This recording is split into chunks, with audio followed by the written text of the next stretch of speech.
நாளை 3/8/2025 ஆடிப்பெருக்கு ரொம்ப பேர் தாலி சரடு மாற்றுறதுக்கு டைம் கேட்பாங்க. காலண்டர்லேயே கொடுத்துருப்பாங்க நல்ல நேரம், கௌரி நல்ல நேரம் அப்படின்னும். அது பார்த்து நம்ம மாற்றிக்கிறலாம்.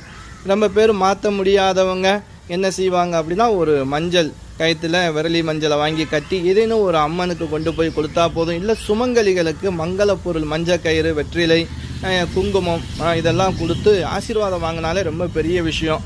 கோவில்களில் போய் நீங்கள் ஆசீர்வாதம் வாங்குறது நல்லது. நீங்கள் இது மாதிரி பொருள் கொண்டு போங்க. அங்கே யாராவது ஒரு சுமங்கலி வருவாங்க கோயிலுக்கு, அவங்க கையில் அந்த தாம்பூலம் கொடுத்து அவங்கக்கிட்ட ஆசீர்வாதம் வாங்கி அவங்க கையால் குங்குமம் விட சொல்லுங்கள்.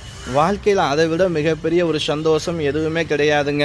இப்படி சரடு மாற்ற முடியாத சூழலில் இருக்கிறவங்க, ஏன்னா எல்லோரும் சரடு மாற்ற மாட்டாங்க, பெரும்பாலும் சிலர்கள் மாற்றுவாங்க. சிலர்களுக்கு சென்டிமெண்ட்லாம் பார்ப்பாங்கல்ல, அவங்களுக்கு நான் என்ன சொல்கிறேன்னா, இது போல் ஒரு மங்கள பொருளை வாங்கி கொடுத்து ஒரு சுமங்கலி கையால் குங்குமம் இட்டு ஆசீர்வாதம் வாங்கிக்கிறங்க. அது போதுமான விஷயம், நல்லது நடக்கும்.